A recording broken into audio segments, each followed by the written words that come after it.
ल नबस्नु ल खै जेठी खै कुटी छोडा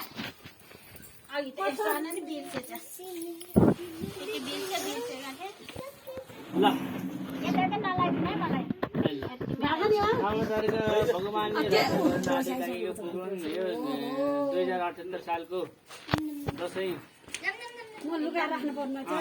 शुभ होस् पाप होस् दसैँपछि राम्रो राम्रो होस् एक दसैँपछि राम्रो राम्रो होस् कान्छो आएपछि गाडी होस् प्याज दिन्छु त्यहाँ धन सम्पत्ति टक्क धेरै होस् भन्नु ढाका जानु न मामा जाने अनि तपाईँ म पनि त्यो सँगै जाम्लो भनेको कि किन आँच्चिनु भयो स्कुटर किन एकैचोटि ड्राइभर केटाकेटी गयो भयो नि त अब म एक्लै किन जान्छ सँगै जाम्लो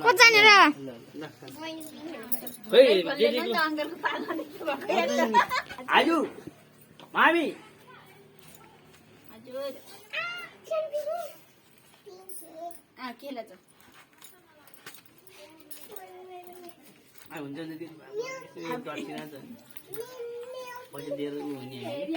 होइन मैले खाम भन्न लागि ए अँ खामै भन नि खै जेठी गर्दा गयो नि जेठी जेठी सुटी झन् मैले तल